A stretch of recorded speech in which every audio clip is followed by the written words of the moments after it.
Hey everybody, it's Todd Dills back with another edition of the Overdrive Radio Podcast and jumping into part 2 of our series honoring our Trucker of the Year, John Penn, for the big win for 2025.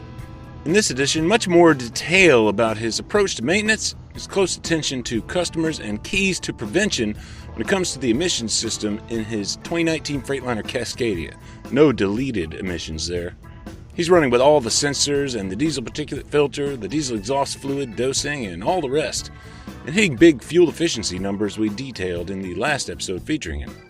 Above 10 miles per gallon for a lifetime average is certainly nothing to sniff at. But has he been plagued with sensor failures and other emissions problems over his years with that piece of equipment? The answer is not really, though he's had some minor issues for certain. He feels part of the key is in his approach to the used market for such trucks to begin with a keen eye on buying a truck not just with a mileage figure in mind for previous life wear and tear, but engine hours too. I could tell you just how much the unit's prior owner was in the practice of idling the rig, one of the big killers of emissions equipment in modern trucks in his view. You might call Penn amongst the oldest of old school in that regard. As he put it about his own idling practice, the way I look at it, this piece of machinery is feeding us and keeping a roof over our head, so I want to treat it the best I can. And so I will not idle ever. I don't care how hot it is. And I don't have an APU or anything. And so I'm a little bit of a fanatic when it comes to that. I would not expect a company driver to do that, but it's my truck. And I would rather put my truck's health in front of my comfort. So do you people you don't have any alternative climate control? You don't have the battery type system in there? No. But you never, even in Texas in midsummer, where he finds himself often enough on LTL furniture hauls outbound from his Indiana home base, then reloading out of San Antonio and or Laredo or other spots. He's comfortable with the trade-off. I'd rather put my truck's health in front of my comfort. Now, he does run a fuel-fired heater for bitter cold temps, but I think it's safe to say Penn is one tough customer when it comes to downtime OTR. After the break, we'll dive into new opportunities he's set himself up for with diligent, always-on customer service and networking, and by paying his growing experience forward to peers with the possibility of a bit of expansion for his one-truck JP transport business as soon as this quarter. You never know when an opportunity is going to pop up. Owner-operator John Penn, Overdrive's 2025 Trucker of the Year. Keep tuned. Winter doesn't wait, and neither should you. Treat now with Howe's Diesel Treat to prevent your fuel from gelling, and keep using it at every fill-up this winter to make sure you're always running strong when the cold sets in. But if you waited too long to treat your fuel and get hit with a winter emergency, Howe's Diesel Lifeline works fast, reliquefying gelled fuel and de-icing frozen filters to get you moving again. Stay prepared with complete winter readiness from Howe's. Prevention and rescue trusted by drivers everywhere, because downtime isn't an option. You can find much more information about all of Howe's products at their website. That's HOWES, HowesProducts.com. Now, here's Penn talking to me on January 15th after a run out to California where he got a surprisingly good post-January 1st brokered rate back into Texas, then loading with a somewhat familiar broker back toward Indiana, and a surprising development there at the receiver of the freight. This is something I've always noticed. You can use a truck stop as kind of a barometer about what's going to be the next day. Right. Because I usually go to the TA in Laredo, and normally it's pretty easy to get a spot there. And when I got there Sunday afternoon, I thought, oh boy, I mean it was full, and I got a load out of there Monday, but that went back up to Plainfield, Indiana, right by Indianapolis. So it worked out. It worked out good, but it was a struggle to get out of there, and I was glad to get something out of there. So, yeah, whenever you show up at a truck stop and it's completely full, I think everybody's bringing their kind of getting ready for Monday morning to deliver, and then everybody's looking for a load to get out of there. Normally, I'm never down there on a Monday. It's usually like a Thursday or a Friday, and it's much easier to get out of there then. So I was glad to get out of there on Monday. Was it a spot load, or was it one of those? I think you have a regular broker you've known for a long time that's based in Texas, I believe you said. Oh, there's several of them. Yeah. they're not really based out of Texas. They're from other states, but I've kind of got a couple people I can call. Yeah. And yeah, that was actually an opportunity. You never know when an opportunity is going to pop up. I told you I went and delivered a load right before Christmas down to Louisville that I brought back from Laredo. And that's something I do think we're seeing a turn. The tide is starting to turn, because a couple of things I've noticed. It was just like I got a good paying load out of California, and then right before Christmas I had hauled a load out of Laredo going back to Louisville. And you just do little things to kind of, it doesn't take much to kind of put yourself apart the others, I think, because usually when I get to the place I'm going to load, I tell the broker, I email them, say, hey, I'm here at the shipper. I'll let you know when I'm loaded. And then when I'm loaded, I say, hey, I'm loaded. Everything's good. Just kind of give them peace of mind, And as soon as I did that on the first load down there, this lady emailed me back. She goes, hey, we've got another one of those for next Friday if you want it. And I was like, yeah. I said, because I was going back to Texas. So that's not something that happens to me very much. So I loaded and unloaded at the same place 2 weeks in a row. And I mean, these are trips over 1,000 miles. And so the place in Louisville, the second week I went there, they're like, there was something I needed to tell them about the load. And I said, you got to this or that. And they're like, oh, are you going to be a regular guy that brings this? And I was like, no. I said, she just asked me if I would do another one. And they said, well, I'll tell you what, he said, the only reason we gave her another load is because she said you were going to be the one doing it. I go, what? And I was like, what do you mean? And he goes, last time we gave her a load, it took her 2 weeks to find somebody to cover it. I go, you got to be kidding me. And they were like, where do you live at? I was like, about 70 miles from here. And so, that you got there's a fine line there, back solicitation, but if they ask for your stuff, there's nothing wrong with that as far as I know. I wasn't trying to solicit them. They said, where do you live? And they're like, hey, we might be able to work something out together. So you just never know where an opportunity. So that would be great. If I had basically direct freight both directions, that would make my life a lot easier. You never know when an opportunity is going to pop up. Indeed, and owner-operator John Penn's story there serves as just more evidence of the fruit that can be born of basic communication, the smallest acts of customer service delivered routinely with everyone you work with. It's a point Overdrive contributor Gary Bucks has made time and again with tales of his own similar approach with customers encountered and standard practice of attaching his business card with his personal cell number written on the back of it to any bill of lading, with instructions for any shipping clerk or load man that, hey, if you need me for anything after I leave here with respect to this load, just give me a call.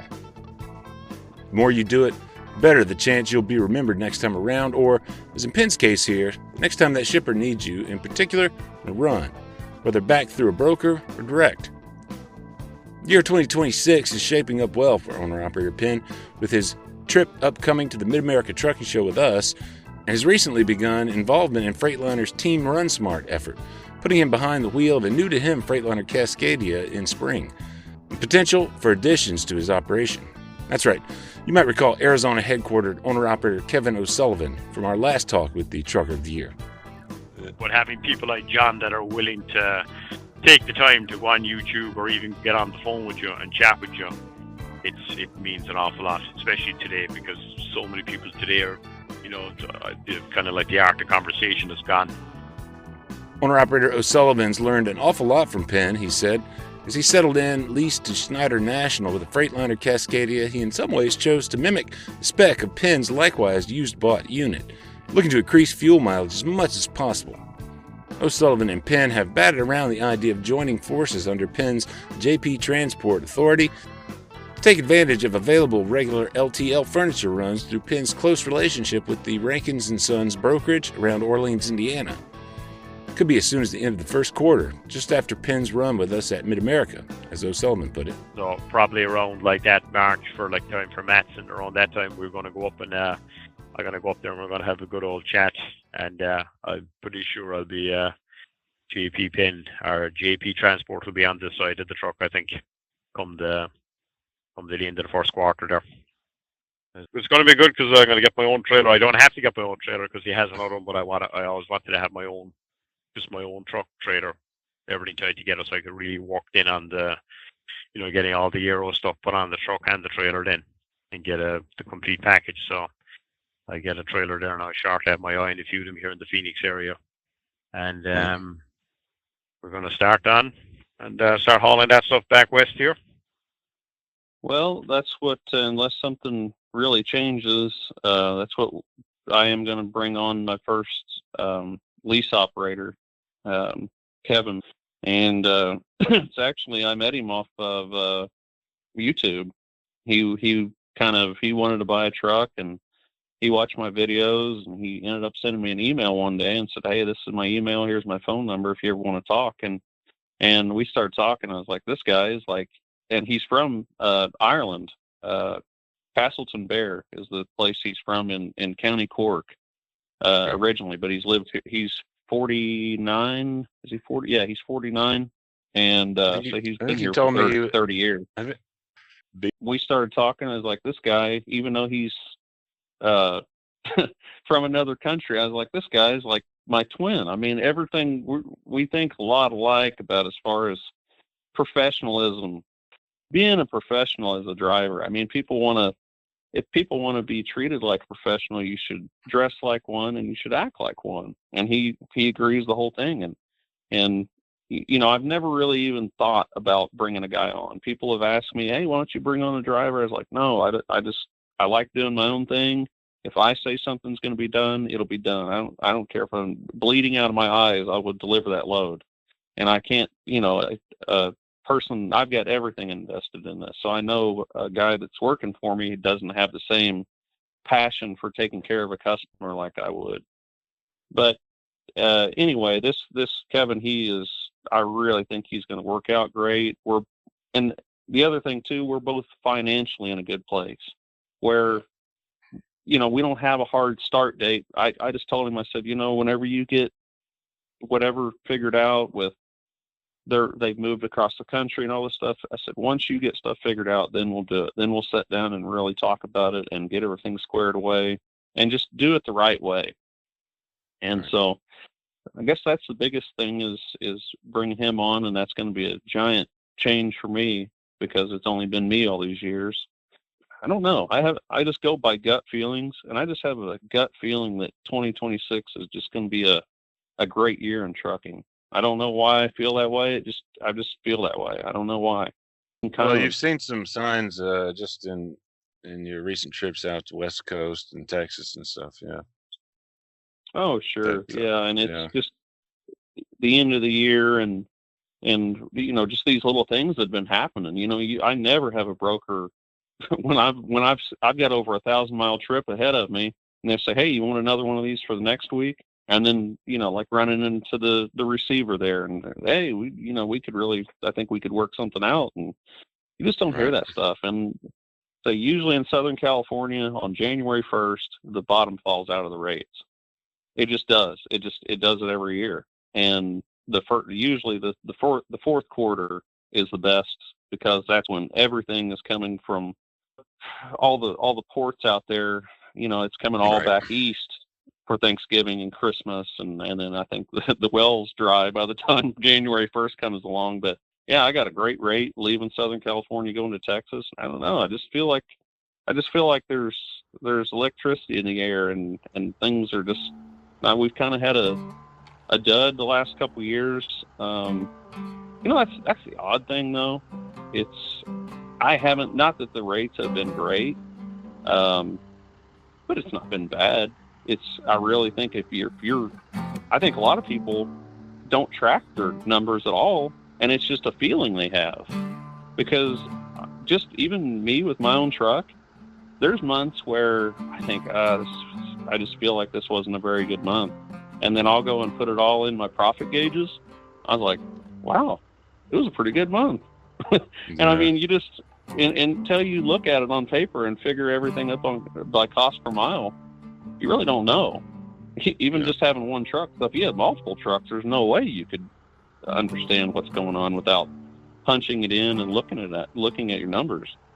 Do you do that routinely on a monthly basis, or is it sometimes a more frequent thing when you're engaging with that software? That's the Kevin Rutherford program, I think, right? Yeah, profit gauges. No, it's a monthly.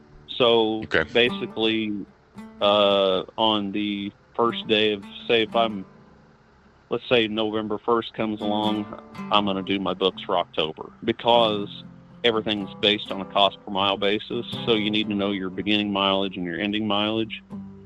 And the good thing about it figures up your per diem. And like I said, I like things cost per mile. I like looking at it, and I know exactly, that's the good thing. I can look at it, I know exactly what it takes to break even with that truck. If you want to figure up a deadhead or something like that, so for instance, like a lot of times I'll end up in San Antonio, but then I'll deadhead to Laredo, that's 160 miles away.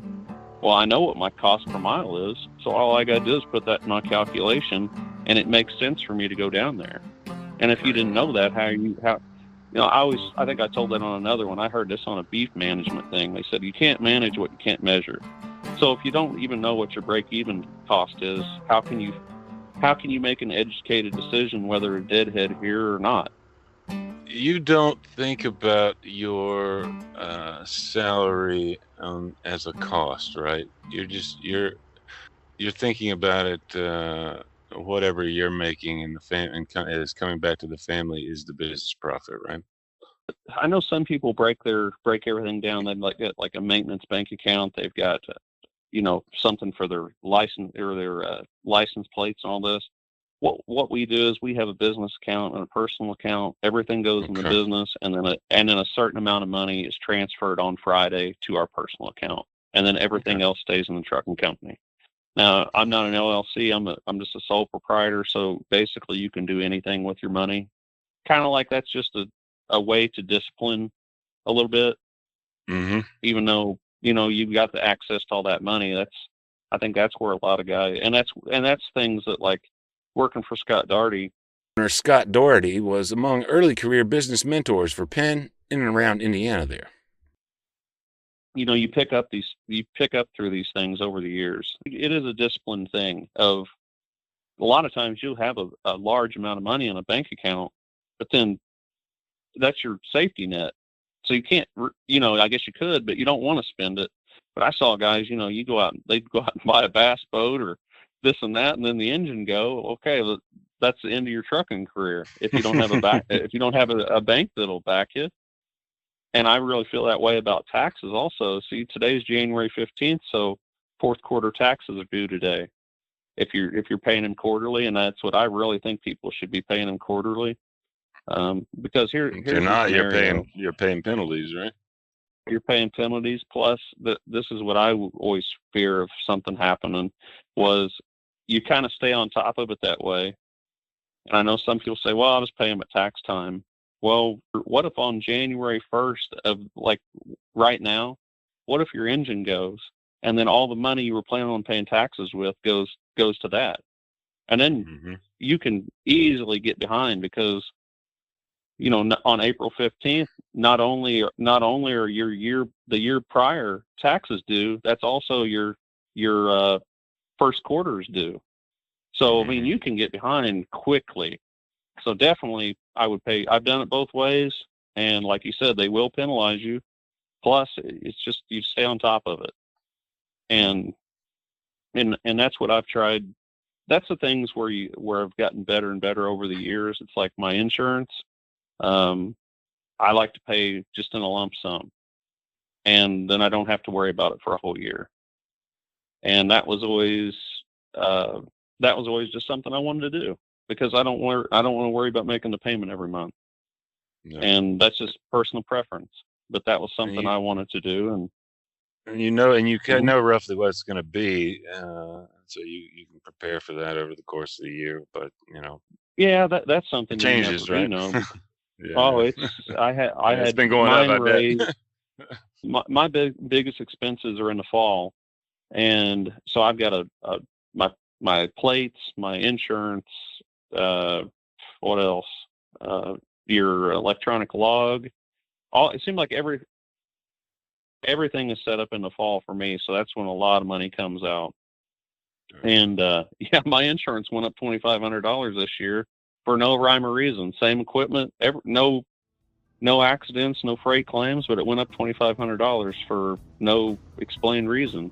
So, I mean, it's not like life-changing money, but it was $2,500. There's been big inflation in commercial auto liability insurance for trucking companies of all shapes and sizes this past year. That's sure. If you missed our report this time last year about ways to prep for those renewals to potentially save, there's no small amount to glean from the small fleet and independence insurance renewal stories shared there. Owner-operator John Penn's been running his current 2019 model Cascadia now for years. And in addition to the huge fuel efficiency he's able to wring from it, I asked him how he's fared with the emissions equipment, thorn in the side of many an owner-operator through the years. You need to look no farther than the attention that the Department of Justice's recent backing off of criminal cases against emissions delete shops and owners who've deleted. Look at that attention for illustration to how many owners have approached such systems. Likewise, the huge interest in recent years in reman engines of earlier vintage without the EGR and pesky sensors, DPFs, diesel exhaust dosing, and all that goes along with it. Penn's taken a different approach, striving to learn to live with the equipment in several ways. Troubleshooting electronics, emissions, the diagnosis process for that folks are unfamiliar with, it's changed a lot. How have you approached that when you've experienced problems at all? But you also did tell me that this has been the sort of least expensive piece of equipment to run that you've ever owned. Part of that could be just general newness, but what do you have you experienced? What do you have in terms of advice for folks on those kinds of things? I think there's a lot of fear of this out there. There's a lot of unknowns because people just aren't familiar with this. They don't have any direct experience with it. I was in the same boat, until I got my first Cascadia. The other two trucks were pre-emission, and I was the same thing. It was just it was scary to think I can't fix this if you don't have the software, right. and that's still kind of the other thing. But the newer these trucks get, the better they get. It's just like cars. I mean, trucks are just X amount of years behind cars. Look at a car now. I mean, you buy a new car and you can drive it 100,000 miles and at a headlight bulb might go out or something. That's about all that goes wrong with them. I mean, trucks are just following suit, and they're just, the technology is getting better and better. And as far as if I was going to buy a used truck, a lot of them are going to be that 500,000 mile truck. Mm-hmm. To me, the idling is the killer of the emission systems. So right. if you're looking for one, look at the hours on it. Low hour trucks, and one that already has some kind of a APU system, whether it's the battery APU or the diesel APU. But that's what I would recommend. Try to find one that's been well maintained, it has the records on it, and look at one that's low hour. Owner-operator Kevin O'Sullivan took Trucker of the Year John Penn's advice when canvassing the used market for the truck he hauls in now, a former Walmart fleet truck he's had few problems with. At once, Penn's been able to offer helpful conversation when the check engine lights come on, as O'Sullivan details here. Yeah, he's been a very good sounding board. Now, in fairness, this truck has been very, very good. But just before Christmas there, I started to get, I get a mill light, go away. But then if I went over 3,000 feet in elevation, I get a check engine. I was like, oh, what the hell is this? And it was every time. As soon as you go up over, I'd be watching because I had the GPS set for elevation. And as soon as you go over and you were on a pull, going up a hill or somewhere, and it would just, the check engine light would come on, it would stay on for like a minute, then it would go away. And I was pulling some codes for like def dosing and for knock sensors, but it wasn't staying on constant. So I was like, I don't want to go just changing parts. And I had a warranty on this when I bought it. It came with the select truck warranty. So I said, no, I'm going to wait till I know for sure, and then I'll bring it into them. So I took down all the information because I use the OTR diagnostic scan gauge tool. It's a great product for anyone that's got their own truck with an emissions engine. Brilliant product. and I brought it into Freightliner there in Folsom in Arizona there, Velocity trucks, and sure enough, I had 2 knock sensors, and actually my CPC behind the dash was acting up as well. That's a big ticket item, that one. Yeah. Because I had the warranty, everything was covered under warranty, labor and everything was covered. The only thing I had to spin was a little bit of ink for my pin to sign my name. So that worked out very good. But John was great during that time because I'd call him when I was having the issues, and he would go back to some issues he had with knock sensors and stuff in the past, and we'd play it back and forth. And it was getting, what he was telling me was kind of what I was getting from the truck. So I was figuring it was knock sensors, but again, you just don't want to be ripping out, taking parts off and putting parts on, hoping that's it. Right. Once I knew for sure, then I brought it into Freightliner, and everything was covered under warranty, then including the CPC behind the dash there, which that is I forget how much they are. They're up there though. I think the total came to like $5,500. I didn't have to pay for it, so that was it. I mean, I wasn't a believer in warranties. I always bought used, even cars, trucks, pickup trucks or whatever. I always bought used. But I said, well, when they work, they work. I mean, this is a used truck, but it came with that warranty. So, but John was great during that time, because I mean, when you were heading out across, the desert there, and you got to check engine light come on, your head starts to come up with all sorts of scenarios. And I don't know about all of the brands, but as far as Freightliner goes, a lot of their oil change intervals are based on fuel mileage. And I know that just the oil change interval, for one thing, there's very little maintenance that needs to be done to these trucks. I mean, they recommended 100,000 miles, do your overhead, and then do it at 500,000, and then every 500 after that. So in 1,000,000 miles, you'd only have to do 3 overheads. Also, like I said, they base their oil change interval on fuel mileage. So as long as you're over 7.5 mile a gallon, you can go 75,000 miles. Yeah. Do you do that then? Yeah. You stick to that interval? Yeah. Yep. Yeah, And that's a long one. Yeah. Well, and that's what I get a lot of people. The same thing about the oil change as wide singles. They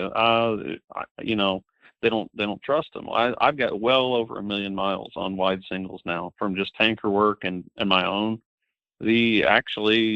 My first truck, I ended up putting wide singles on it, and then the 2 Freightliners have had wide singles on them, and I've had great luck with them. And they're expensive. That's why I'll only run Michelins, because I just think the technology in those tires are just way above everybody else. And you are putting a lot of faith in one tire, and so I want the best one. And Sure. But yeah, I after 75,000, I always, and now I take that back. I didn't always sample. That's where I feel like, you do a little extra, and over the years I didn't used to sample, and I was like, no, I need to do it. And now for quite a few years I've been sampling. So I look at that. I send a sample into a lab up in Indianapolis and get the results back. That 75,000 mile oil is still, I really didn't even need to dump it out. That's how clean these trucks are now. Have you extended it? Have you used that with a mind to extending the interval, or you just go ahead and change? You're just keeping an eye on what the condition is. Well, the only thing that goes down in the oil is the base number. That's the only thing. Other than that, it looks like brand new oil. So I experimented with something this last oil change. I thought, because this is a good and bad thing, which, I mean, if you get 75,000 miles out of oil, it doesn't owe you anything, for one thing, to me. I mean, but I thought, because they don't use any oil, that's what, just from the combustion process, the base will deplete over time. It's not horrible, but it's lower than what they want to see. But it's not hurting anything, because it's still neutralizing the acids. I've never had any kind of acid level. And so I thought, maybe every 25,000, I'll drain a gallon out and put a fresh gallon in, and that'll keep my base up. And I did that this time after 75,000 miles. I sent the sample in, but I didn't change it. I changed my filters and had put 3 gallons, had drained 3 gallons and put 3 fresh ones in. And my base was good. So I think what I'm going to do is every 25,000, drain 1 gallon out and see how far I can go, but still change my filters at the interval they want. Because I mean, you're just dumping out good oil. It's just a test. And I don't know. That's my argument. And people say that's too long to keep oil in a truck. I was like, well, you know, I've got one with 1 million miles parked in the driveway that still doesn't burn oil. So I mean, how can you argue with that? Right. I've never touched it other than just general maintenance, overhead. That's all that was ever wrong with it. I mean, that was a great truck, and this one's been a great one too. I think probably. So that's what people shouldn't fear. Now I never idle. I try to get the best fuel mileage I can. So it's the way I look at it. This piece of machinery is feeding us and keeping a roof over our head. So I want to treat it the best I can. And so I will not idle ever. I don't care how hot it is. And I don't have an APU or anything. And so I'm a little bit of a fanatic when it comes to that. I would not expect a company driver to do that, but it's my truck. And I would rather put my truck's health in front of my comfort. So do you don't have any alternative climate control? You don't have the battery type system in there? No. But you never idle. I don't. No, never. Even when it's like sweltering hot. I don't care how hot it is. I will not. You have a heater. Okay, I see. You got the fuel fired heater. I have a diesel heater the little heater that pulls the diesel. Now, at one time, I did take a room air conditioner, and then I would pipe it out my window because I did that. I only did that one summer, and I didn't like the headache of it because you'd have to carry a generator, you'd have to go get gas all the time. I was like, showers are free if you get fuel. So I was like, I know that sounds crazy, but it's like, I'm serious. I know it's not good for my truck, so I just will not idle. And people say you are crazy. I mean, you've been in 100-degree heat, not idled that truck. That's mainly why I will not go to Florida. I try to stay out of the humidity. Seriously. I mean, that is which Florida is not a good place for me to go anyway, but I try to stay out of the humidity. And people have said, you should take a dog with you. And I was like, a dog couldn't live through what I've lived through. Texas is pretty hot this summer, and they've got some humidity. I mean, granted, it is not the same, that's for sure. If I'm anywhere out west where the humidity is low, it's not fun, but it's not horrible. I mean, I've got a little fan, and that's what I mean. That's one thing. These trucks, I've made sure they've had screen bunk windows. So I've got windows in my truck that I can go up, and then I put a fan in front of it. There's lots of little things you can do. It's like, even when I had my first truck, I wouldn't idle it, and it wasn't even an emissions truck. My rule was, if it was 15 or above, I wouldn't idle it. And so I didn't have any heat in there. I just had a sleeping bag or whatever. So yeah, that's what I've put my time in and suffered. So it's like you're old school in that way for sure. Yeah, my great uncle Jack would never idle a truck, and that's what he was a flatbedder. A lot of times he'd sleep on top of his load or something like that, which I know back then a lot of trucks didn't even have air conditioning. But that's what, I don't know. It's what you got to be tough. That's what, I mean, we still square bale hay in the middle of summer. There's no more miserable job than that. I mean, I grew up in a house. We didn't have air conditioning until I was probably about 10 years old. So, and I had chicken pox with no air conditioning. In that way, Trucker of the Year John Penn may well be the oldest of old school owners, as I said at the top, despite his late model equipment. I well recall some of my first conversations with owner-operators ahead of joining the team at Overdrive, now decades ago, and the insistence among the equipment longevity-minded among them that one never idle the truck if you can afford it. It's even more crucial, many note, with today's emissions equipment, whether you're able to use alternative climate control in the form of an APU or, like Penn, just get tough and ride it out when the heat is on. Here's kudos to him again, and a big thanks for his time.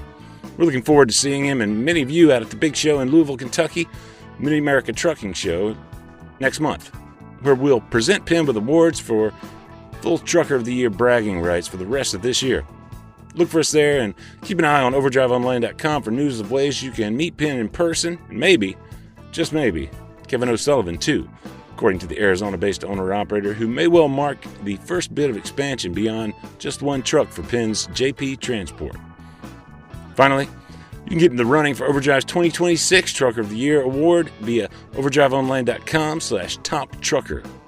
We feature a Trucker of the Month each month through October, and if you've persevered these last difficult trucking years, you're a worthy contender, no doubt. As Penn noted and hoped, maybe, just maybe, the tide is turning for better profits this year. Find links to the entry form in the show notes wherever you're listening. Overdrive Radio is on Spotify and SoundCloud, Apple Podcasts and YouTube, Overdrive's Facebook page, and any listening platform, really. You can leave us a review there if you're enjoying these, and here's a big thanks in advance for that. Big thanks to you, as always, for listening.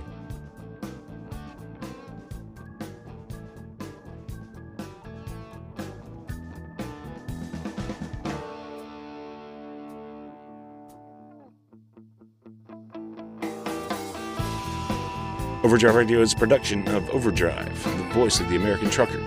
It's edited and produced by me, Todd Dills, with the acoustic guitar and other support of trucker songwriter Long Haul Paul Marhofer. The theme is Legend of the Snake Man by Marhofer, featuring the guitar work of Travis, the Snake Man himself, Whammick, Terry Two Socks Richardson on bass, keys by Tishomingo Jim Whitehead, and on drums, Andrew Marshall. The podcast is backed up further by Overdrive's own social media coordinator Jasmine Campbell, senior editor Matt Cole, executive editor Alex Lockey, and video editors Lawson Rudisell and Andrew Gwynn. We'll see you next time.